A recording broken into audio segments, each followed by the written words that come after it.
Sering banget nggak sih kita denger, gimana mau nabung gajinya aja UMR, atau duit gue tuh cuma numpang lewat doang.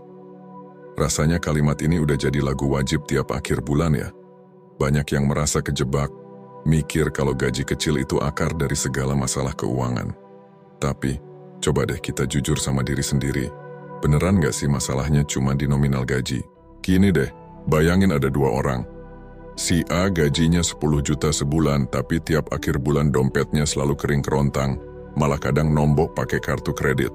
Terus ada si B, gajinya cuma 3 juta, tapi dia punya tabungan, dana darurat, bahkan udah mulai nyicil investasi kecil-kecilan. Kok bisa? Aneh kan? Nah, disinilah letak kuncinya. Masalahnya bukan di berapa banyak uang yang masuk, tapi gimana cara kita mengaturnya.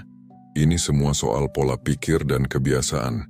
Jadi, kalau kamu merasa gaji kamu segitu-gitu aja dan selalu habis, mungkin ini saatnya kita bongkar cara kita ngelola uang. Anggap aja ini kayak main game strategi. Kamu nggak bisa menang kalau cuma jalanin aja tanpa rencana. Langkah pertama dan paling fundamental adalah kenali prioritas kamu.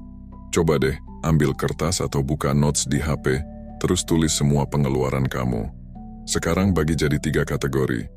Kebutuhan, keinginan, dan gengsi.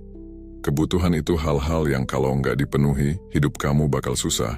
Contohnya makan, bayar kosan, transport kerja, pulsa paket data buat kerja. Ini non-negotiable. Keinginan itu sesuatu yang bikin hidup lebih nyaman atau seru, tapi kalau nggak ada pun kamu masih bisa hidup. Misalnya, langganan streaming film, ngopi di kafe mahal, beli baju baru padahal lemari udah penuh. Nah, yang paling bahaya ini kategori ketiga. Gengsi. Ini pengeluaran yang kita lakuin cuma biar nggak ketinggalan atau biar kelihatan, wah, di mata orang lain. Contohnya, beli HP keluaran terbaru padahal yang lama masih bagus, ikut-ikutan liburan ke tempat hits padahal budget mepet, atau maksain nongkrong di tempat mahal biar bisa posting di media sosial. Jujur deh, seringkali yang bikin dompet kita bocor itu bukan kebutuhan, tapi campuran antara keinginan dan gengsi. Kalau gaji kamu 3 juta, ya jangan maksain diri buat ngikutin gaya hidup teman kamu yang gajinya 10 juta. Nggak apa-apa kok nolak ajakan nongkrong kalau memang lagi nggak ada budget. Kesehatan finansial kamu jauh lebih penting daripada validasi sesaat dari orang lain. Ingat, rumput tetangga mungkin kelihatan lebih hijau, tapi kita nggak tahu dia nyiramnya pakai air apa. Bisa jadi pakai air mata cicilan kan? Setelah kamu bisa bedain mana kebutuhan, keinginan, dan gengsi, langkah kedua adalah bikin sistem alokasi. Jangan tunggu akhir bulan buat nabung dari sisa uang, karena faktanya, yang sisa itu biasanya cuma harapan kosong. Caranya harus dibalik. Begitu tanggal gajian tiba dan notifikasi transfer masuk, langsung bagi uang kamu. Rumus yang paling populer dan gampang buat dicoba itu 50-30-20. Gimana cara kerjanya? 50% dari gaji kamu dialokasikan untuk semua kebutuhan pokok.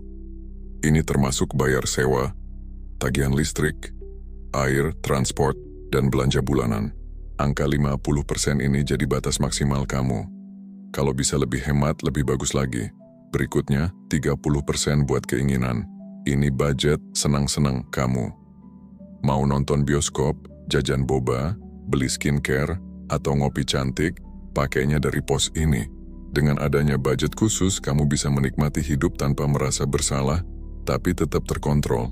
Kalau budget 30% ini habis sebelum akhir bulan, ya artinya kamu harus puasa jajan dulu sampai gajian berikutnya. Disiplin itu kuncinya. Nah, yang paling penting, 20% sisanya, ini wajib langsung kamu pindahin ke rekening tabungan terpisah atau langsung diinvestasikan. Anggap aja 20% ini uang yang enggak pernah kamu punya. Langsung amankan di awal. Kenapa harus dipisah rekeningnya? Biar nggak gampang kegoda buat diambil lagi. Kalau dicampur sama rekening harian, seringkali batas antara tabungan dan uang jajan jadi kabur. Dengan sistem ini, kamu memaksa diri kamu untuk hidup dengan 80% sisa gaji kamu. Mungkin awalnya terasa berat, tapi coba deh konsisten selama 3 bulan. Kamu bakal kaget lihat hasilnya. Tiba-tiba kamu punya dana yang mulai terkumpul. Setahun kemudian jumlahnya bisa jadi lumayan banget buat dana darurat atau modal investasi awal. Kuncinya cuma satu, disiplin, dan komitmen. Jadi, mulai sekarang, ayo kita ubah cara pandangnya. Berhenti menyalahkan gaji yang kecil. Gaji kecil itu bukan alasan untuk selalu bokeh. Yang bikin uang selalu habis itu karena kita nggak punya sistem dan nggak disiplin sama rencana kita sendiri. Ambil kendali atas keuanganmu, karena masa depan finansialmu ada di tanganmu, bukan di slip gajimu. Terima kasih sudah nonton sampai habis, semoga tips ini bermanfaat ya. Kalau kamu punya cara lain buat ngatur uang, coba deh share di kolom komentar, kita bisa belajar bareng. Jangan lupa like, subscribe, dan nyalain lonceng notifikasinya, biar nggak ketinggalan konten-konten bermanfaat lainnya. Sampai jumpa di video berikutnya.